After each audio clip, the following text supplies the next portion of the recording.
नमस्कार मित्रांनो, आज आपण दर्शन करणार आहे भारतामधल्या 12 ज्योतिर्लिंगपैकी 2 ज्योतिर्लिंगचं, ते म्हणजेच ओंकारेश्वर आणि महाकालेश्वर ज्योतिर्लिंगचं. आणि आजच्या व्हिडिओमध्ये तुम्हाला पाहायला भेटेल ह्या 2 मंदिरांची संपूर्ण माहिती.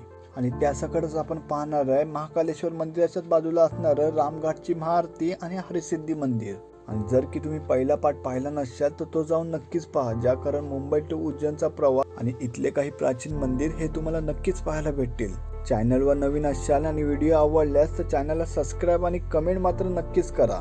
चला मित्रांनो, आता आपण निघालो आहे महाकाल मंदिराजवळ. सगळीजण रेडी झालेले आहेत.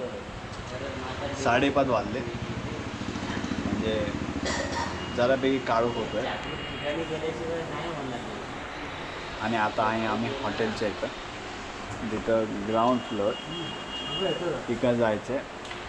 आणि 1 किलोमीटरच्या अंतरावर आहे. 1 किलोमीटर आहे ना, 500 मीटर, म्हणजे 1 किलोमीटर अर्धा. आता बघूया. आणि मी तुम्हाला जास्त वेळ तर नसणार, कारण मला जास्त करून असं वाटतं की तुम्हाला मंदिर दाखवायचं. मी जोडून जास्त काय फायदा नाही. तर आता व्हिडिओ लास्टपर्यंत पहा.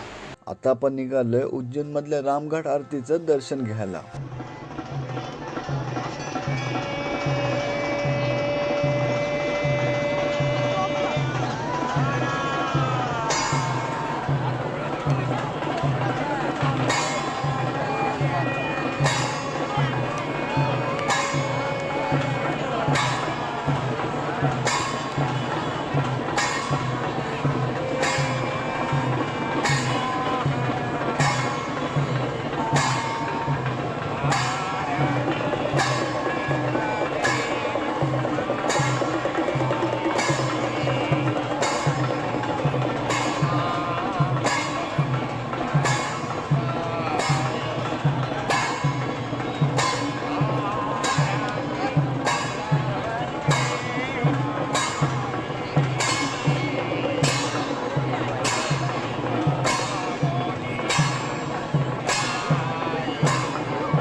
आता तुम्हाला पाहायला भेटेल उज्जैनमधल्या महाकालेश्वर मंदिराच्याच बाजूला असलेलं हरिसिद्धी मंदिर.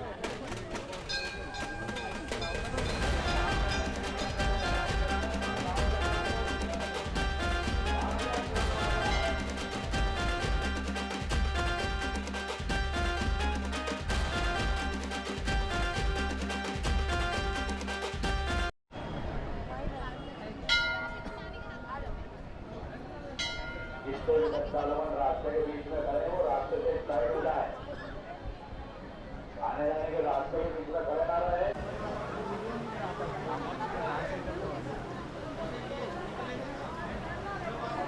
नवरात्रामध्ये हरिसिद्धी मंदिरामध्ये आपल्याला भव्य देखावा पाहायला मिळतो. हॅलो, नमस्कार. मी राकेश मोरे. सँडीच्या या एपिसोडमध्ये तुमचं सगळ्यांचं स्वागत आहे. खरं तर आज माझा वाढदिवस आहे आणि त्यानिमित्ताने आम्ही आज उज्जैनला आलेलो. आणि खरं तर सँडी हा व्लॉग करतो, पण त्याने जी रिक्वेस्ट केली त्या रिक्वेस्टला अनुसरून मी आज तुमच्याशी बोलतो आहे, तुमच्याशी संवाद साधतो आहे. आम्ही आता उज्जैनच्या महाकाल मंदिराचं दर्शन घ्यायला जात आहोत. माझ्यासोबत सँडी आहे आणि आमचे काही मित्र आहोत. आम्ही सगळे चालू. आत्ता जाऊन पोचतोय उज्जैनमधल्या महाकालेश्वर ज्योतिर्लिंग जवळ. याच महाकालेश्वर ज्योतिर्लिंगमध्ये आपल्याला भस्म आरती देखील पाहायला भेटते.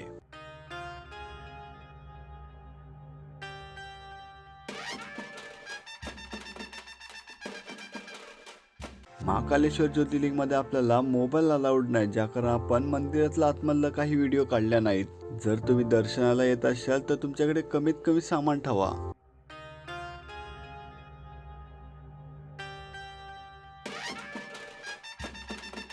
तर मित्रांनो गुड मॉर्निंग. म्हणजे कालचा दिवस आपला संपला आणि आता चाललो आहे इंदोरला.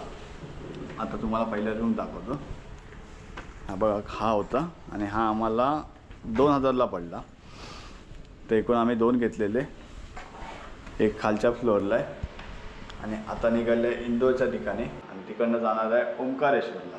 म्हणजे कालचा दिवस आमचा होता तो उज्जैनचा होता आणि उज्जैनमधले काल आपण बरेचसे आहे ना जे मंदिर आहेत ते पाहिले.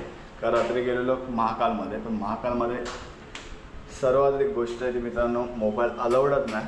म्हणजे जर तुम्ही पहिल्यांदा येत असाल, जर की तुम्ही पहिल्यांदा येत असाल तर तुम्हाला सांगतो की तुम्ही बॅग आहे ना खूप कमी कॅरी करशाल तर चांगलं आहे, कारण तिथं काउंटरला द्यायला लागतात आणि मोबाईलला पण खूप लाईन लागते. म्हणजे आम्हाला जेवढा दर्शनाला टाईम नाही लागला तेवढा आहे ना मोबाईलमध्ये लाईन लागला.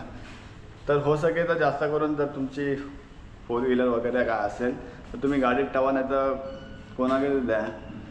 उपयोग नसेल तर मित्रांनो मोबाईल नका आणू. आता निघालो आहे, माझा मित्र तिथे आहे. आता जायचं आहे आणि आजचा दिवस आणि उद्याचा दिवस संपूर्ण इंदोरला असणार आहे. आज आपल्याला इंदोरवरचं ओंकारेश्वर मंदिर पाहायचं आहे आणि आजचा दिवस संपूर्ण तिथेच असणार आहे. जाऊया. आपले मित्र रेडी आहेत. जास्त का नाही बोलत तर व्हिडिओ लास्टपर्यंत पहा आणि आवडल्यास तर चॅनलला सबस्क्राईब करा आणि कमेंट नक्कीच करा. जाऊया, डायरेक्ट स्टेशनला जायचं आहे इकडे इंदोर.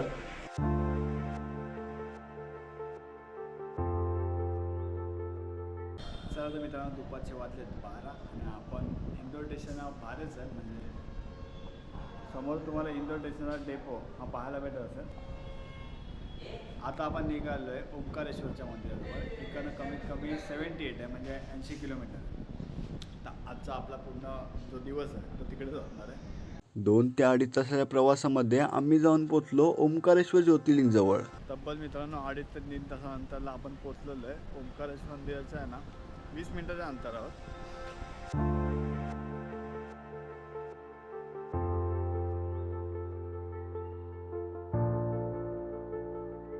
चला तर पाहूया ओंकारेश्वर मंदिर. तुम्ही जेव्हा पण येशाल तर बिना वेळ घालवता मित्रांनो लाईनीला लागा.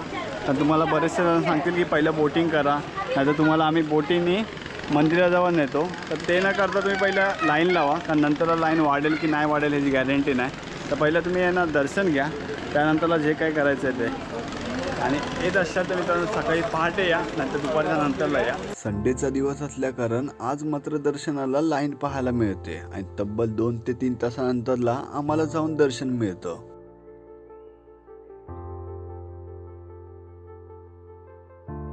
मंदिरात पोचल्यानंतरला जे आपल्याला चारी बाजूला कोरीव काम पाहायला मिळतं ते पाहून एकच विचार येतो की कशा पद्धतीने केलं असेल.